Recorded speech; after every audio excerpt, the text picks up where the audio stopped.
For those of you who don't know me, my name is Colleen Smith.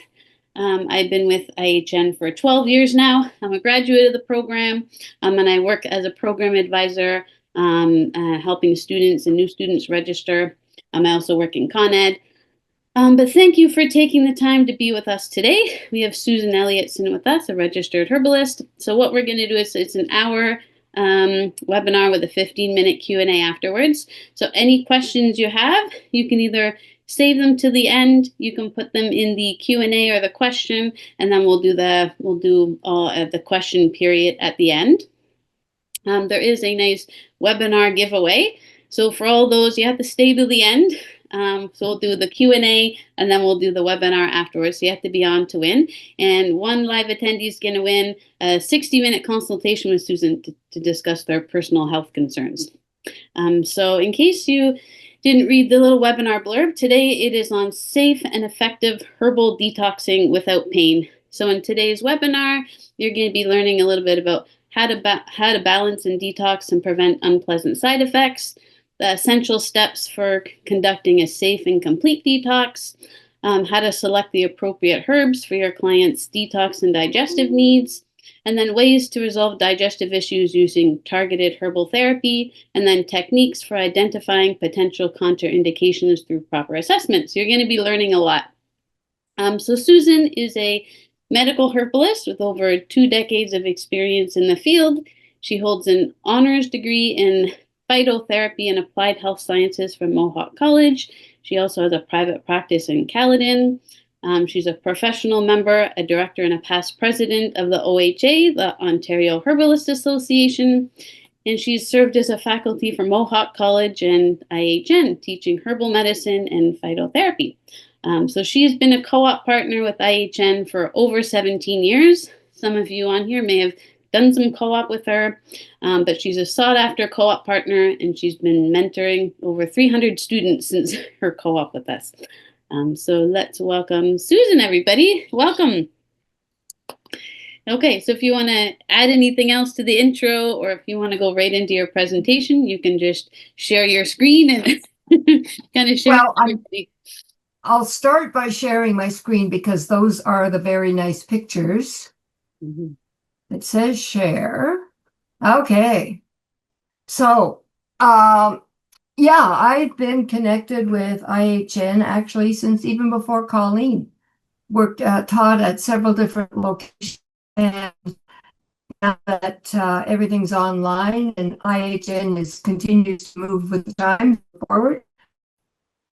The co-op program, I really appreciate the people students from IHN who come and do co-op in my garden.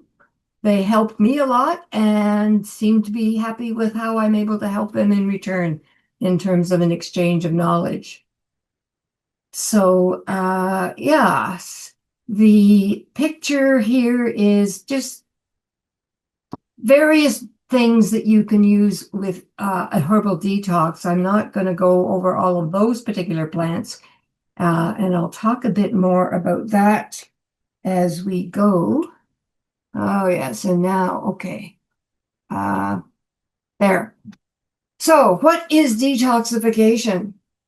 Dictionary definition refers to processing drugs or alcohol out of the body, toxins.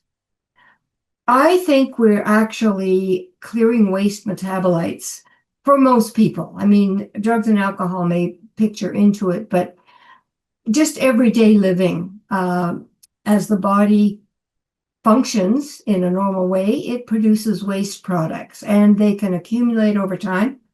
Depending on certain bad habits will make it worse, but the world we live in, there's always something we need to clear out of our bodies. And antioxidants help the body to detoxify naturally. And the good news is that all plants are antioxidant, to the point that some journals that publish research won't take the description of antioxidant because they say that's a given. It's like telling people the plants are green. But there are many different ways of detoxing. Some of them are quite extreme, focusing on one organ at a time, but that's not what we're going to do. But what we want to do is have all the organs of elimination being supported to detox at the same time. That's where the balance comes in. So we do not want detoxing that produces hives or pimples or boils when things have been cleared out of the liver but are floating around in the bloodstream. They have to come out somewhere, they come through the skin. Or they can create headaches, migraines, nausea, diarrhea, or just generally feeling not very good. And part of the person who is putting together a detox for somebody is to assess how congested the liver is. And this is not a precise measurement. It's something that you gain by talking to the person you're dealing with. So the way that you predict, and you're spending at least an hour with this person before you decide what you're going to give them in terms of herbs. Poor eating habits, bad food, junk food, or for some people, dairy and gluten, they can cause congestion in the body. Poor or irregular lifestyle habits. That includes things like staying up too late, maybe even over-exercising, whatever, and high stress. Even the medical profession recognizes that stress interferes with normal body processes. And I think you as IHN students have learned a lot more about that as well. Living or working in a polluted environment, in a chemical plant, in a garage where there's a lot of exhaust fumes and gaseous type things, oils, that you're just inhaling, or living next to these places, even living next to a highway, because highways are producing a lot of car exhaust that is not good for the body. If this person has a history of drugs, and that's not just recreational drugs, legitimate prescription drugs. There's now a lot of research confirming that damage to the liver results from these particular drugs. If someone has needed to take prescription drugs for, say, they've been in an accident where they had to have drugs to help them recover, they're living with a chronic illness, they've come through cancer treatment, any of those things leave residues in the body that you want to clear out. And it can just be age. An older person living a lifetime gives you more time to be exposed to all of these various things that I've already listed. And then idiopathic, that's a term that turns up a lot when you're trying to sort out what's going on with the person, because it just means that you can't figure it out. There's no clear, obvious cause, but it's there. So once you decide that you want to detox this person, you have to decide how you're going to give them the herbs. So an infusion, the easiest, the gentlest way. And that's always advisable if this individual has allergies, if they have digestive upsets, you want to go cautiously. And the other advantage of using a tea or an infusion is that it costs less. And a proper detox can really go on for several months until you feel that this person's liver is much better off than it was to start with. You can use vinegar or oil infusions. Vinegar is an acid attractor, something that I do use a lot. And some herbs will infuse better in vinegar. Some infuse better in oil. These are all things that you have to become familiar with if you're going to make a decision. And without getting too confusion, the main decision is between an infusion and a tincture. A tincture has a stronger effect. It is an alcohol extraction, so you've got to be sure that the person you're dealing with can tolerate alcohol, is agreeable to taking alcohol. So a lot of things to consider. How do you decide? Again, doing a thorough history in that 1 hour of asking questions and getting answers. You want to consider the nature of the individual themselves. A type A personality, go, go, go, is going to need a stronger herb to get the result that you want. You want to think about their stress level. You may even want to reduce their stress level in various ways. Allergies, again, that's going to mean you're going to go more cautiously, a little more gently. Consider their state of health. Are they just one of these people who has no energy, feels awful all the time already? You certainly don't want to make that worse. Or if they have chronic illnesses, particularly something like diabetes, IBS, digestive issues. Again, this is one of the benefits of taking time on your intake consultation to get to know more about the person so you can make this kind of choice. If you are concerned about allergies or sensitivities, you could muscle test the herbs separately for the individual so that you can learn ahead of time rather than using a herb that causes a problem. You also want to find out from the individual if they have a preference for tea or a tincture. Some people drink teas all the time anyway, so giving them a detox tea is not going to be out of the way for them. It's going to be easy for them to comply. Or you will find people who just say, oh, I'm too busy. I haven't got time to sit down and drink tea. I want a tincture. And that's fine. If there are sensitivities in that case, you can reduce the dose. We'll talk a little bit about dose later on. You also want to get a feel for compliance because not everybody follows your instructions as well as you would like them to. You may not really be able to tell ahead of time. Some people will follow you literally every word that comes out of your mouth, and other people will come back in a month and say, oh, was I supposed to do that? So try and get a sense of that before you make a decision on how they're going to be taking the herbs. So often when people talk about detoxing, they talk about the liver, they talk about the skin, and they talk about the large intestine. There are mother or other organs that are important to address to balance your detox. So if I have listed these organs in the way I think of them when I'm choosing the herbs, but really you want to think about how the wastes travel through the body. The liver, especially if it's very congested, things will come out of the liver into the bloodstream. And the bloodstream carries these things to the kidneys. The kidney does a large part of detoxing, clearing things out of the blood. And then it goes into the bladder, urinary bladder. Important to get things out of the body. That's sort of the final exit. Things that come from the large intestine come in through the bloodstream, and so they're cleared through the kidneys as well. But you may also want to think about the gallbladder. And fortunately for human physiology, herbs that support the liver often support the gallbladder as well. But the lymphatic system is also important.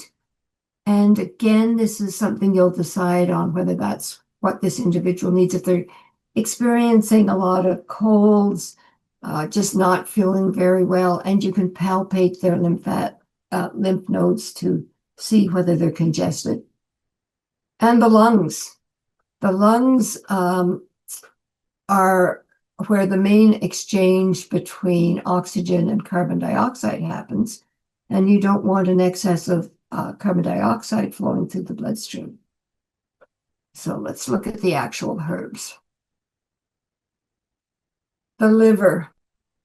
Your number one very best herb to start with when you're supporting the liver, which is really helping the liver to get rid of excess metabolites or toxins if there are actual toxins in the body as well.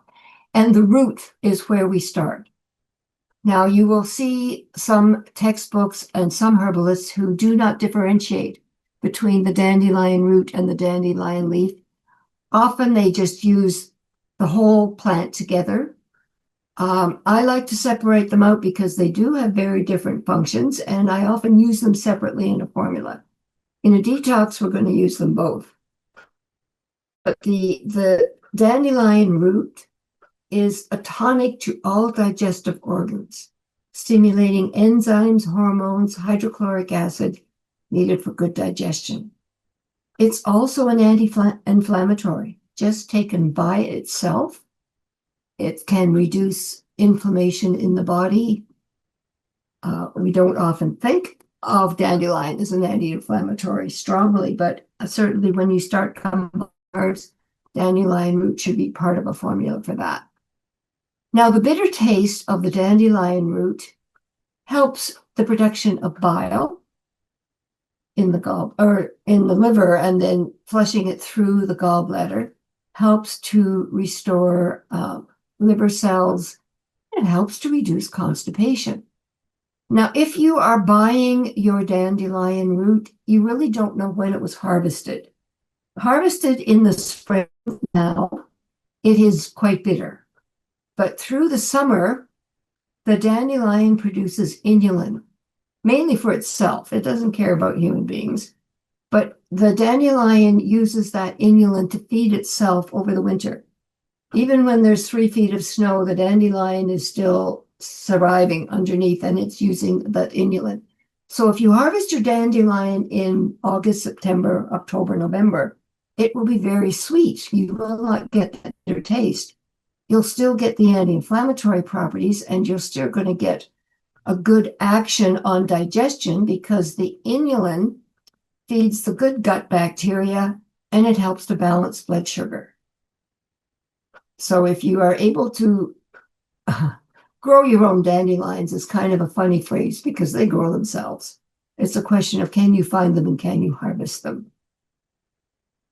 Whoops.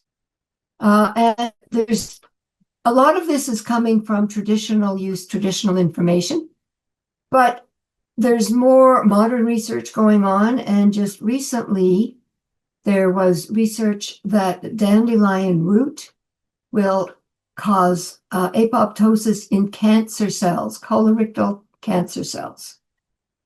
And underneath, I've given you the reference to that research if you want to track it down. So if only people knew how good the dandelion was for the whole body, we wouldn't see enough of them out there. Now, another good herb for supporting liver function is Glaucoma heteracea. Many common names: ground ivy, gill over the ground, creeping Charlie, or even creeping Jenny. And it is one, the person who wants a perfect lawn will hate this plant. But again, it has a lot of good stuff to offer, stimulates bile production in the liver, and it removes lead and other heavy metals from the liver. So again, when you're looking at the history of a person and you think that this is something that needs to be done specifically, not just liver support in general, this is a good one to include in your formula. It also has an expectorant action for the heavy congestion in the head, the sinuses, and in the lungs to a lesser extent. So again, you've got looking at the other things that are happening with the person in front of you, this again would be a herb to include. Ground ivy also supports the function of the thyroid gland. It's one that I would combine with other herbs for the thyroid gland, but again, if your individual is hypothyroid, you might want to include this in your detox formula. And it's a diuretic, ground ivy, because again, we want to get things out of the urinary bladder. But we have one really marvelous plant or plant part to do that: dandelion leaf. And this is why I say I would separate them out if you're going to make them in a tea. When you collect them, put them into separate jars because you might want to use them at different times. So potassium-sparing diuretic is how we designate dandelion leaf. And I'm not sure that it actually does not include potassium when it's clearing fluid out. But I think the source of potassium, it's so high in the dandelion leaf that you end up with more potassium than when you started. And that's beneficial for someone with high blood pressure. One of the medical ways of treating high blood pressure is with a diuretic, but then people are told to eat bananas, which I'm sure you know isn't really the best source of potassium, but it's a way of replenishing it. But the dandelion leaf will reduce the fluid in the body, and it does not deplete potassium. So it's, don't have to worry that you're causing a problem with the diuretic. Sources of other vitamins: A, B, C's, and zinc. So dandelion leaf good in any ways, and this time of year you can just eat it in a salad. It's not strongly bitter now. It will get more bitter as the season progresses. And if you don't remember exactly the difference between choleretic and cholagogue, choleretic is a herb that acts on the liver. Cholagogue acts on the gallbladder. So this is just another example of a herb that works on both of those organs, because we don't want to forget about the gallbladder when we're clearing things out. So we also have to think about getting waste out of the blood and the lungs. So it's whatever comes out of the liver is going to circulate in the blood until the body can get rid of it. And if you don't get it out of the bloodstream using the herbs or getting it to the kidneys quickly enough, it's going to come out through the skin. And that's where a lot of detox combinations cause problems. Things coming out through the skin instead of through the kidneys, which you won't even see happening, and then out through the bladder. Now, also in the to clear out the blood, we have an action called alteratives. And any alterative will help to reduce any toxins that are floating around in the blood. And eventually those blood cells get into the spleen breaks them down, recycles them. Its body's very good at recycling certain things. But, my very favorite herb of all things, but particularly in a detox, is yarrow, because yarrow is one that clears the old red, worn out, saturated red blood cells into the spleen. Yarrow also has slight bitterness, and that stimulates the liver, but it also stimulates the digestion. When we get to talking more about digestive problems related to detox, they don't usually happen because the bitterness of the herbs, several of the herbs in your detox formula, are improving the digestion. It is amazing how simple it is to improve digestion just with something that tastes bitter. And yarrow being very gentle, it's one you might even be able to give to children. But as well as its gentle bitterness and its promotion of breaking down old red blood cells, yarrow has a tonic action on the lungs, the skin, and the stomach. So what it does, you'll see at the very bottom of the list, astringent. The astringency that yarrow produces in the lungs tightens the lining of the lungs and protects them from bacterial invasion. The bacteria are too big to get through the small pores in the outer lining of the lungs. Skin, again, the astringency of the skin acts on the skin. I actually had one student who said that the yarrow tightened her thighs. I think that might be a bit extreme. I would not expect that to happen, but I know it will just tighten facial skin. It's very good that way for parents. And also tightening in the stomach. Yarrow is very good for leaky gut for that particular purpose. And something else, this has come from modern research, yarrow stimulates the production of stem cells in the bone marrow, producing new cells that then differentiate into wherever the body needs to heal.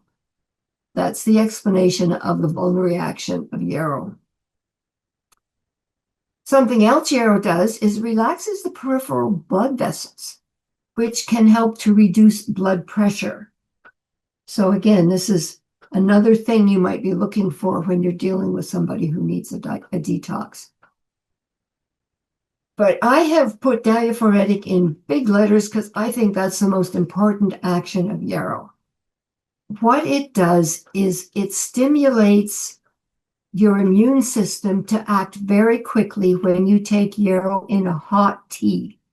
I use it in a combination with other diaphoretic herbs, and it will act within half an hour. You can see a difference. And I think that's very valuable because it helps you often not need to go to an antibiotic. So you can see this is a herb that does more than just detox.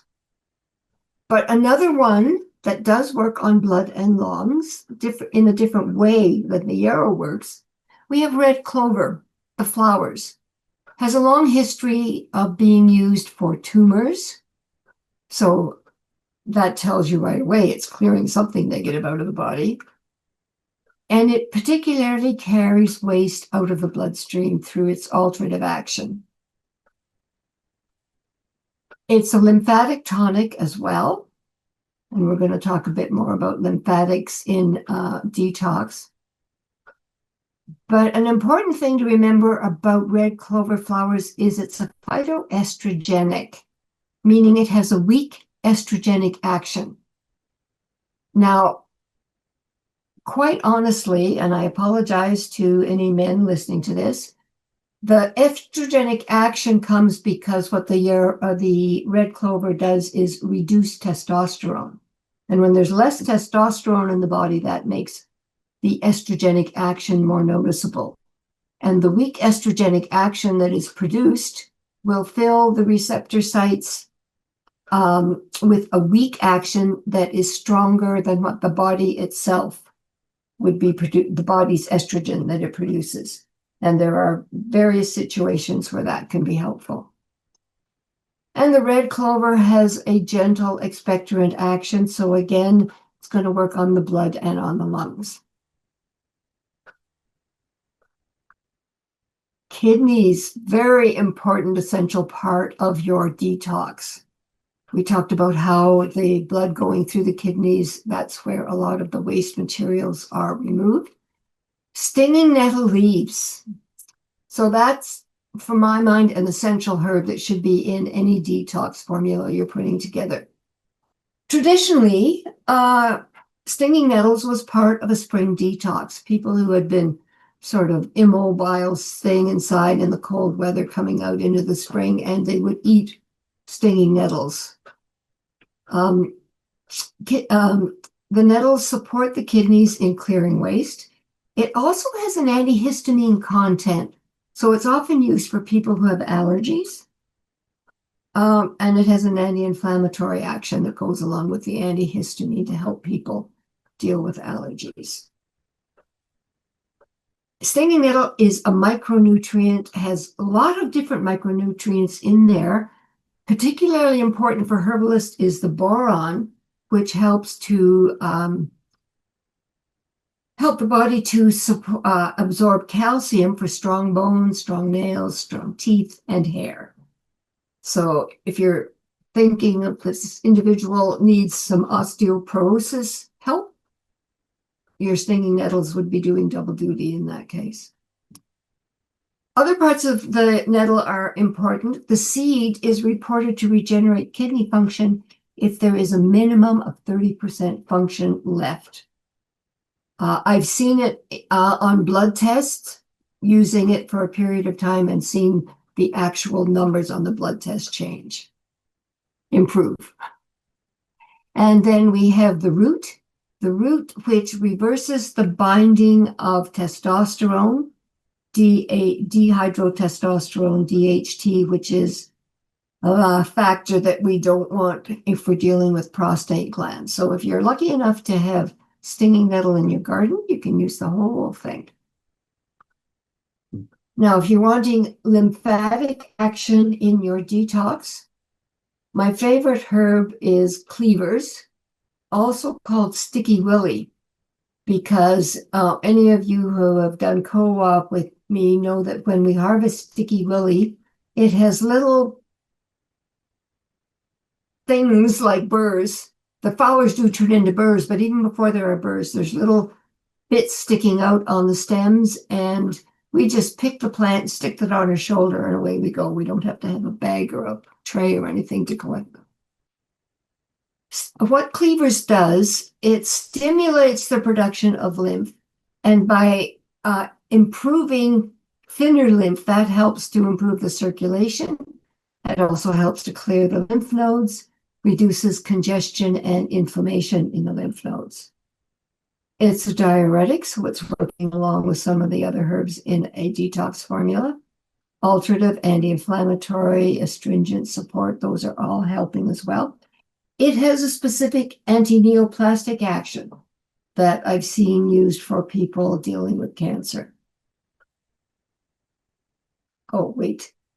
At the bottom of this screen, you'll see licorice root, which is also a really good lymphatic stimulant. However, there's a big contraindication with licorice root. It can increase blood pressure in people who are already prone to high blood pressure. So that's going to be something to think about when you are choosing a herb for your detox formula. Digestive issues. Now, I mentioned, I don't think I've ever seen digestion get worse with a detox, but that's mainly because of the bitterness in your dandelion root, dandelion leaf, particularly the yarrow. But if the individual has already digestive issues and you're worried about it getting worse, the old standbys are really great. The peppermint leaf, chamomile, marshmallow root or marshmallow leaf, and ginger. You can use them alone separately. You can put them in the detox formula. Although I think I'd go with them separately because as the detox works, there's going to be less of a problem with the digestive issues, and you don't need these herbs in the formula. But again, you'll decide that each time.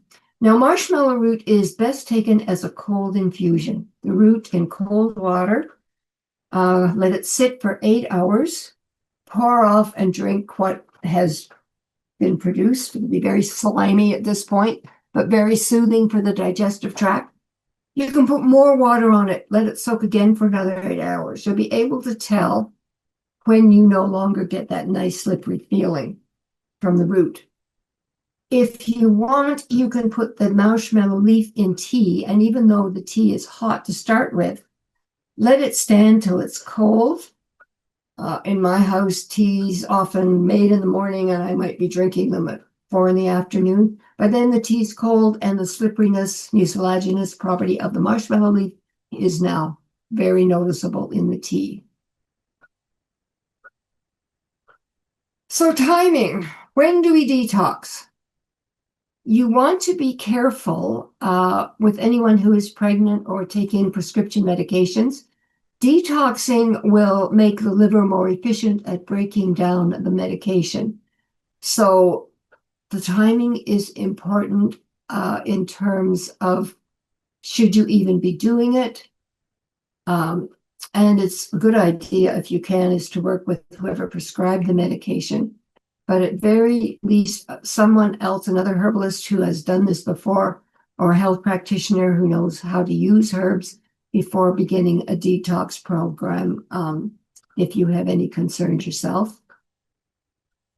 A formula is usually given 3 doses a day, morning, mid-afternoon, and early evening. By spreading it out that way, it balances the herbs in the body throughout the day. And I know often there are concerns. I can do it first thing in the morning, I can do it at night, but I can't do it in the middle of the day. I often give people a small bottle to take their tincture with them through the afternoon because it's easy enough in a small bottle just to take it then. The easiest way I find when you're doing 3 doses a day is to measure 3 doses at once. If it's a tea, you make your pot of three 3 cups all in one pot. You take a cup in the morning, a cup in the middle of the afternoon, and a cup in the evening. You can take them cold. You can drink the tea cold, or you can heat it up. And I recommend a small pot on a stove rather than a microwave. Now, stage 1 detox. I'm not talking about the phases of the liver in the detox. I'm talking about starting gently. So with the dandelion root, that is your gentlest action on the liver. With the other herbs that you choose to put in it, I like 5 herbs in a formula. That gives a chance when you look at the various actions of the herbs that will do more than one thing. You can pick them to cover more than just the detoxing, and you can support the detox actions with using several of these herbs. Anyway, so do that for a month to give the liver a chance to start getting cleared up. Okay. Stage 2, I would replace the dandelion root with yellow dock. And we have 2 plants that are actually yellow dock. This one on your, well, if you're looking at the screen, it's on your left. Broadleaf dock. It's wider, it's flatter. And then on the other side, you have curly dock. You can see it's narrower, it's got more ripples along the edges. They both produce seeds. Brown, reddish brown seeds. You often see them along the side of a highway in, August probably. But both of these plants have a root that is yellow on the inside. If you dig it up and cut it open, depending on how much iron in the plant, it will be either pale yellow, darker yellow, or even orange at the end of the season. And the color is coming from the iron in the root, and it is the best absorbed iron. Better than any supplement I've come across, better even than desiccated liver for iron. And it's easily absorbed, much more than any of these other sources. And contrary to what a lot of supplements do, which will constipate a person taking iron supplement, it has a noticeable laxative action. So if the individual doing the detox has encountered constipation early on, probably shouldn't happen, but on the other hand, this is a source that it's not going to cause diarrhea. It's going to just make everything move more smoothly. So the next stage is burdock root, Arctium lapa. Has a really strong detox action on the liver, and it has to be balanced with a strong diuretic action. So all of these stages, I'd still be using the dandelion leaf, even though I'm not using the dandelion root. But a lot of commercial detox formulas start with burdock root, and that's where people run into problems. The ones that we talked about earlier on slide 2. Burdock root also gives adrenal support. It has an antimicrobial activity, and it has an ability to balance blood sugar. It also contains inulin.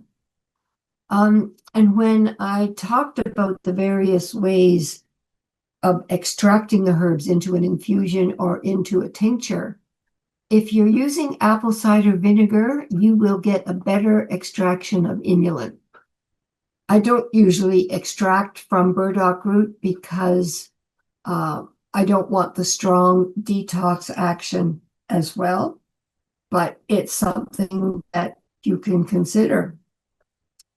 So if the liver has now reached a stage of not being overly congested, it's maybe not 100% back to the way it was primarily, but burdock root will clear the skin.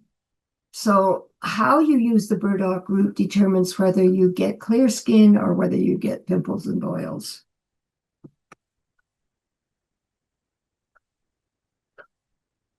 So stage 4 of the detox, probably most people won't need to go to this, but it's there. Poke root, Phytolacca, extremely strong.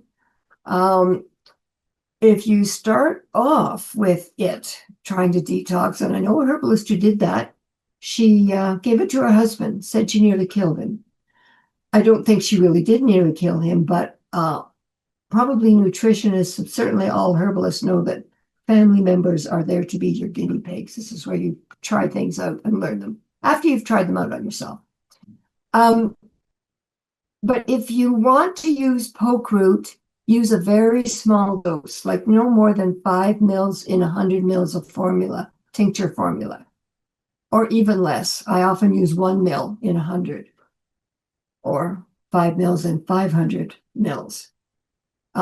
It's very good at clearing not just the liver, clearing inflammation for people with severe arthritis. Just be very cautious when you start using it. However, you will often hear of poke root being used immediately in a detox for cancer because you're dealing with an extreme situation. And the reality is that cancer die-off itself causes the vomiting and the diarrhea. When you hear about bad reactions to chemotherapy, it isn't just the chemicals, it's the cancer die-off that's causing those symptoms. And you can create the same things with herbs, but you, for someone who has cancer, they're probably willing to make that trade-off, and that's the way it is used. Okay, we have time for questions. Colleen, have you got things in the chat? Oh, yes, I do. Thank you, Susan. Can dandelion root be too strong for someone without a gallbladder?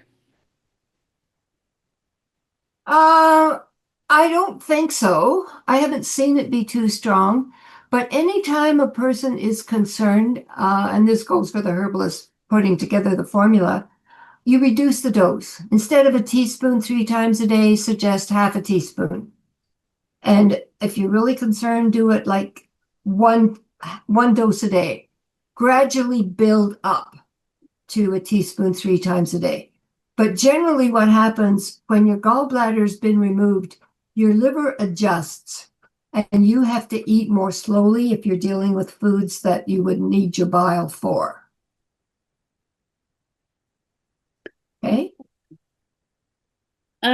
Okay, Jessica asked, are there any herbs that help with mold detox? I'm sorry, help with? Mold detox, like mold. If you had mold in your house from like dampness or, yeah. Well, I haven't used that, but I would look for herbs that are antifungal. Things like calendula, cedar is a good one. I haven't specifically looked at mold as a target. I've used this general detox formula, but I also put together a formula of diaphoretic herbs, and many herbs are diaphoretic. My favorite combination would be yarrow, cedar, thyme, boneset, elderflower. I'm sure I'm missing one here because there's usually a few more in there. But what those diaphoretics do is help the body deal. It strengthens the immune system to slough off. So there's the immune system is working along with the liver in terms of detoxing. Okay. Okay, so is the best way to take these herbal teas is on an empty stomach? Yeah, always on an empty stomach so that the herbs are not competing with food for receptor sites. So that's half an hour before you eat or 2 hours after you eat. Okay. Okay, so Ann Cisco, she has a digestive bitter 2 questions, but I don't know whether she put her her questions there. So maybe I was thinking I might unmute Ann and just let her let me just see if she wants to just ask her questions live. Okay, let me find Ann here so I can or did she put them in there? Oh, okay. So okay, digestive bitters for an upset stomach. Does this mean it's too much? Probably, and aside from giving herbs for an upset stomach, I would reduce the dose. Say only take half a teaspoon and do it once. Well, first of all, stop for 2 days. If any herbal formula upsets a person in any way, you should stop. Give yourself a couple of days, 2 or 3 days to clear them out of your system, and then start back with a much lower dose. And the other route is for someone who's never taken herbs before and you don't know why they've got an upset stomach, I would recommend muscle testing because you may just have the wrong herb for that person. Okay, and then the second part, so this is in relation to digestive bitters. Is this a general liver detox too? Digestive bitters? No. Well, it's not a balance. It would have any bitter formula will start the detox process because it will stimulate liver, but it may not be balanced with the other elements. You have to look at the herbs and make sure that they're also going to work on the blood, on the lungs, on the kidneys to make sure that you're not going to cause a problem. Okay.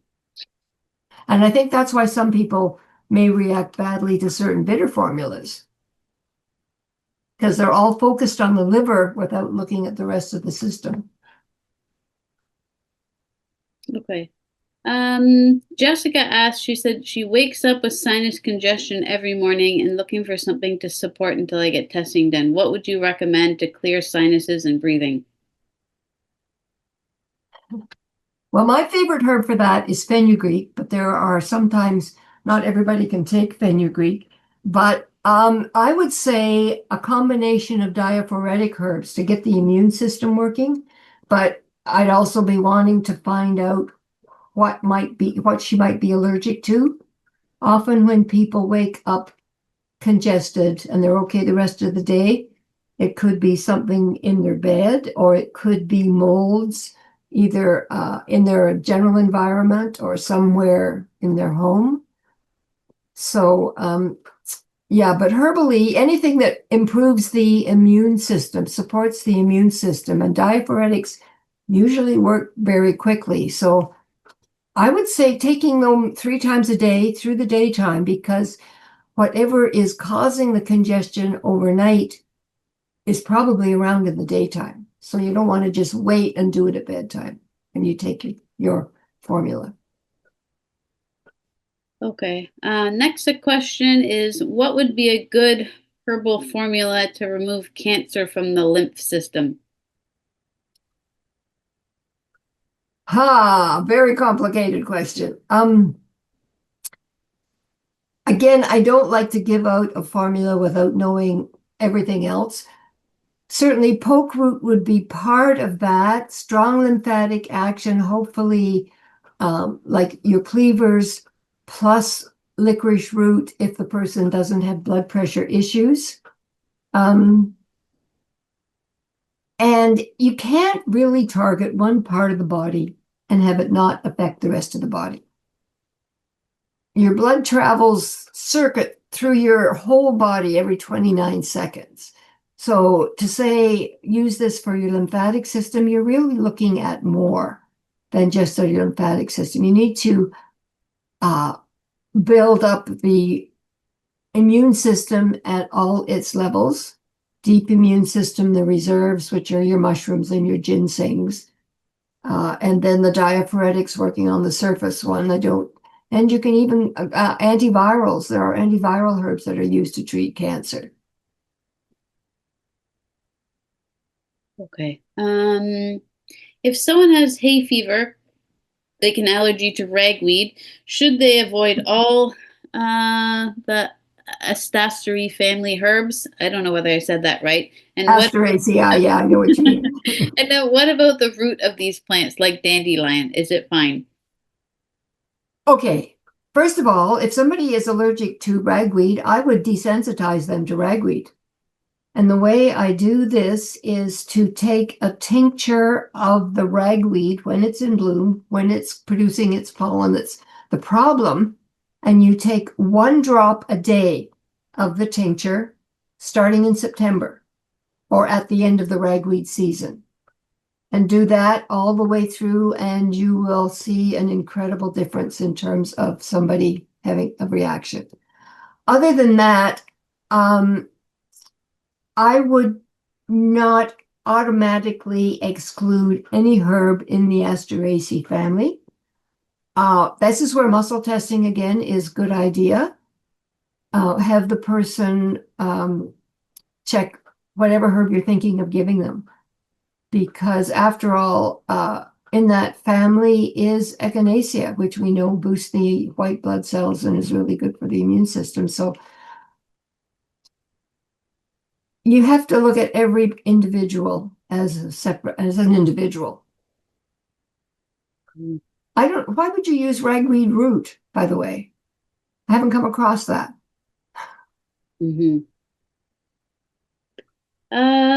Okay. Any herbal formula to increase natural killer cells? Yeah, I would recommend a formula produced by Herbalist Herbal Products in Toronto. It's deep immune activator. So without specific, and I have not looked at their research. Another good book, when you're trying to pick out herbs like that, is by Donald Yance called Adaptogens. But adaptogens do more than just adapt.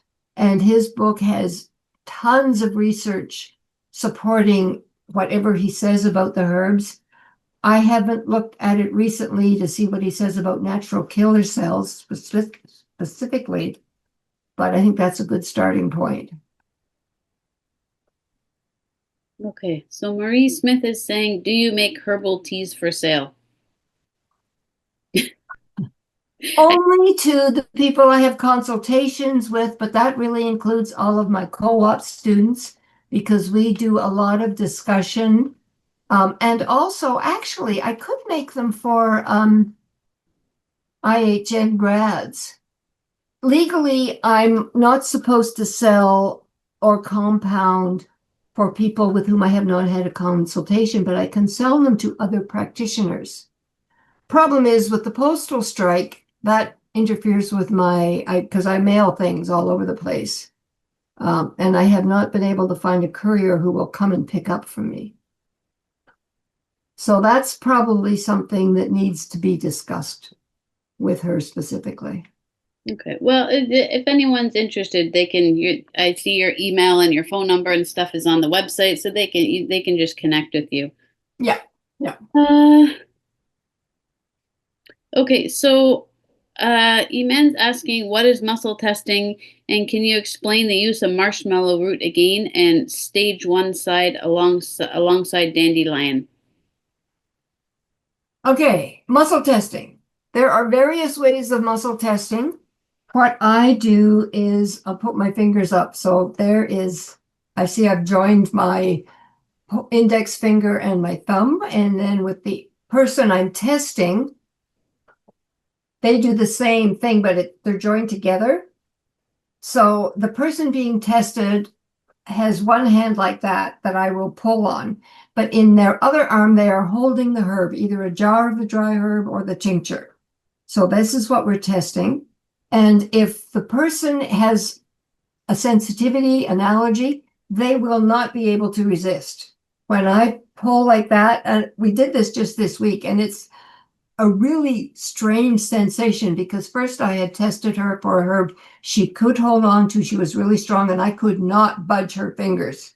But we put something else that she knew was a problem for her, and my fingers just came straight away. Some people do it with your arm up and pushing down on the arm while you're holding it on the other side. I've seen other ways as well, but it's quick and it's easy, and it is quite amazing the response you get. Sorry, the second question was. Oh, can you explain the use of marshmallow root again? Oh, okay. So marshmallow root is mucilaginous, and you want to extract the mucilage into water. And you do it with cold water because the hot water seals the mucilage in. In fact, there's one herbalist who says it actually kills the mucilage. I think that's extreme. But so you fill your glass up with marshmallow root, and quite honestly, I don't measure. And then you cover it, fill the glass up to the top with water. Let it sit overnight or 8 hours in the daytime. And at the end of that time, you can pour off that water, or you can just drink it straight out of the glass if you're doing it yourself. And you get all that mucilaginous property. But there's more mucilage still in the root. So cover it with water again and let it sit for another 8 hours. And you can repeat that probably 4 or 5 times, and you'll be able to tell that there's no more mucilage, no more slipperiness coming into the water. So then that root has given you all it's got. Okay, and then the last part of that question was stage 1 alongside dandelion. So I don't know whether the stage 1 alongside dandelion is. Yeah, well, stage 1 is what I call your basic beginning detox formula. And I always start with dandelion because it's gentle. And it's a tonic for the liver, which means it starts the liver doing what the liver is supposed to do, and it does it gently. It doesn't create a strong action the way burdock or pokeroot would. So that's what I mean by stage 1. Okay, so she kind of clarified. She said, when do you use marshmallow? Do you use it alongside the dandelion in stage 1, or what stage would you use it in? I wouldn't. I put the marshmallow root in there under the section if people have digestive issues. If they've got irritation, irritable bowel, irritable in the stomach, gastritis, it actually is very good also for the throat, for relieving congestion in a cold. So I was just putting it in there on that section if you were dealing with somebody who got digestive upsets as part of a detox, but you can use it anytime. Doesn't have to be related to a detox. Okay. And someone asked, does the location of a boil or pimple point to the location of the toxins, like where they're coming out? Or is it just kind of random? Often a boil will come out over a lymph node because that's, once there's too much congestion there, it'll break through the skin. I've seen that particularly sort of in the upper thigh. Lymph nodes there tends to be where boils will come. Pimples can be anywhere. They're not, I don't know that there's really much relationship there, because usually if pimples break out, they're not in just 1 or 2 places. They're sort of all over. Mm-hmm. Okay, can you safely detox someone who has end-stage liver cirrhosis? You can give them supportive herbs. Milk thistle is certainly recommended. And I know milk thistle turns up in a lot of detox formulas. I don't like it in a detox because its function really is to repair liver damage. So for end-stage cirrhosis, I would start with milk thistle, and just you sort of have to stay with them day by day to see if they're having any other reactions. They probably need kidney support for sure. Dandelion leaf, but don't think I'd go into a full detox. I really want to see, I mean, that's the one time when milk thistle should be part of your detox. Okay. What are the notable signs that someone needs to progress to the next stage in a detox, or how do you know if a stage is successful? It's really how they feel, because part of detoxing is how well they respond to other herbs that you're giving them. And I know some herbalists won't treat a particular condition until they've done a month of detox. Then they would continue the detox along with the other treatment. So it's really seeing how well they respond to the herbs they've been given. Because ideally, stage one, they shouldn't be feeling anything. They might feel more energy, but more often they'll feel less energy, because what happens is the body produces energy for its own needs, its own survivals. And what we feel as energy is excess. So if the body is focusing on detox, that can leave a person more tired. Okay, so if I wanted to start the process, can I just be on dandelion root tea for the first month and then move on to stage two? And then do I also need a bitter? Well, your dandelion root probably will be your bitter, but it should be balanced with something for the kidneys, something for the, there should be more than just dandelion root. If the person is talking about dandelion root tea, including the other herbs that I've listed, yes. But I would not recommend taking dandelion root all by itself. Okay. Okay. Is there any herb for reducing inflammation or I guess specifically eczema? Yeah. Your edema in the skin. Oh no, eczema, like Oh, psoriasis eczema. or Okay. eczema. Yeah. Yeah. But you want to do more than just take a herb to reduce the inflammation in the skin. There are a lot of herbs that are anti-inflammatory, but with eczema, you really have to be looking at diet.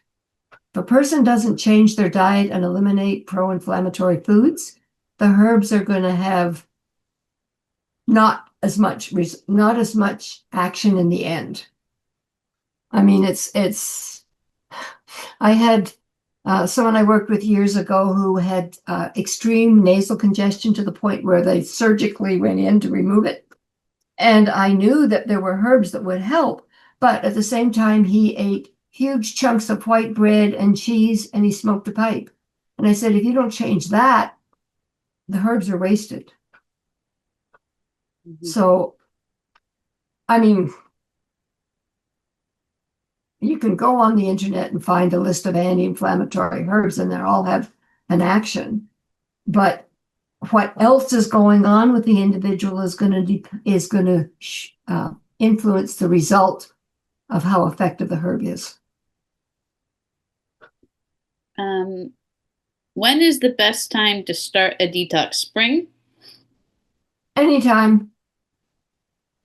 Some people detox sort of once every 3 months. They only stay with the stage one and they do it repeatedly. Other people who are taking herbal formulas for other reasons, say for blood sugar or anti-inflammatory, whatever, will build in detox. So it's sort of constant. I would say the best time to start a detox is now. Okay. And how do I find a trusted herbalist? Is there a list somewhere? There definitely is. The Ontario Herbalist Association. Google them and you will go to the Find a Herbalist page. The website is going to be revamped soon, but at the moment you can usually go by geographic district.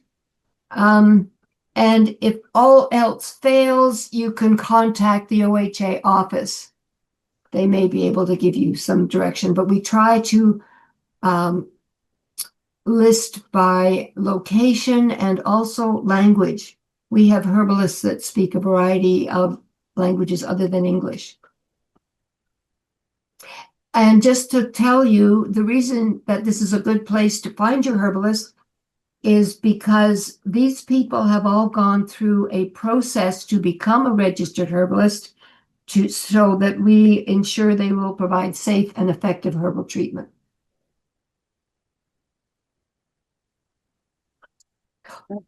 Were you going to say something else? Well, I was going to ask you, Colleen, if we can put a link to this talk on the OHA website.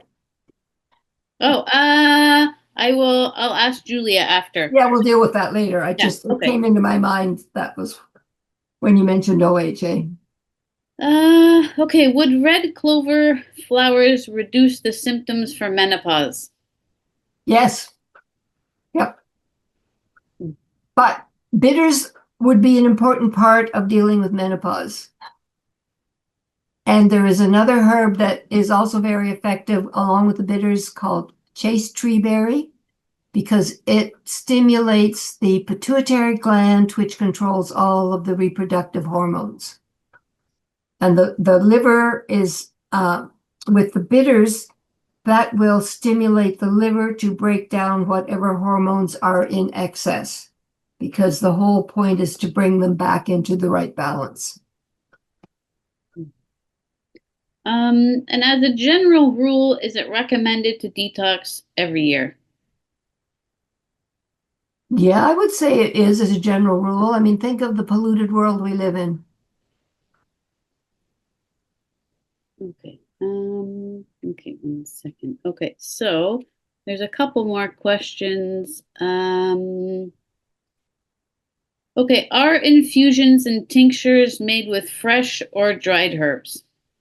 They can be made with either. I make, well, because it's summertime, I personally drink teas made from fresh herbs. But because we have a climate where I can't do that all year round, we collect them now and dry them. And most of the formulas I make for my patients are made with the dried herbs. We make tinctures from dry herbs. We make tinctures from fresh herbs, which works really well. We collect them in the morning and we process them and cover them with alcohol in the afternoon. So they are as fresh as they can be. Okay. Is milk thistle good for fatty liver too? I don't know. I would be looking at stronger anti-inflammatory and liver herbs. Milk thistle.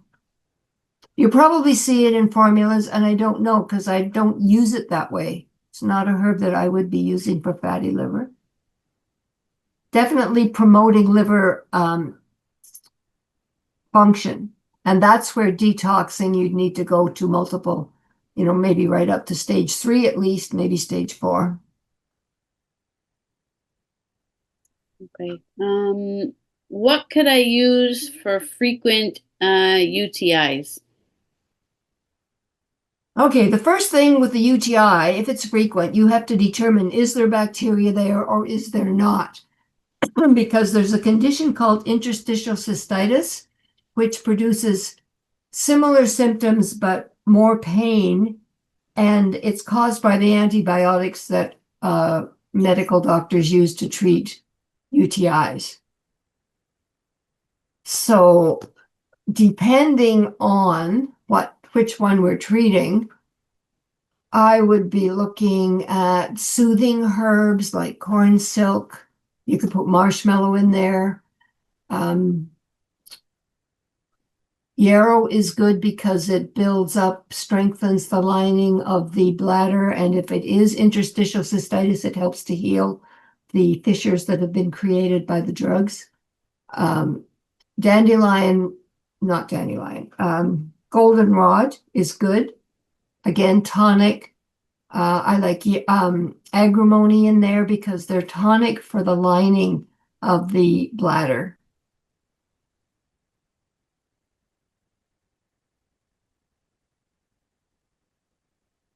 Okay. And then I think this is the last question. Anne asked, can you give an example of 5 herbs to use in stage 1 detox?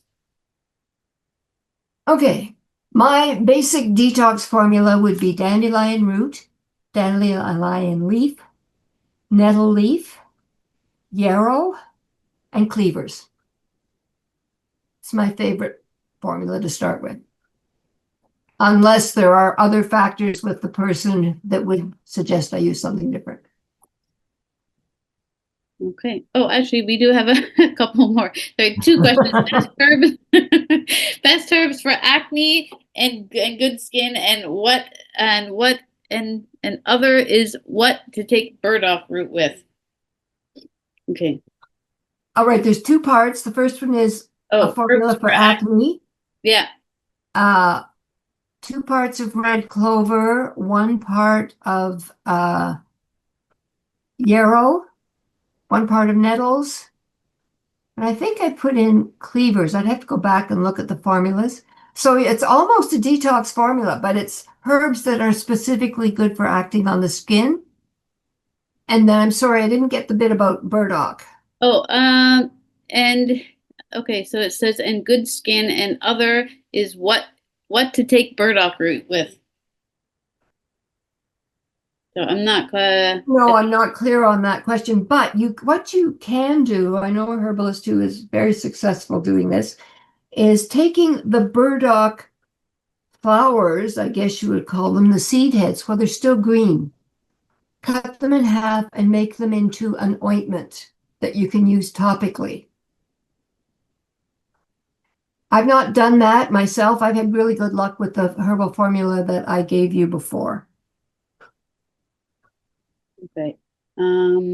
Okay, then I think this is the last question. So my mom has glaucoma. What herbs help with that? Glaucoma? Oh, it's mainly diet with glaucoma.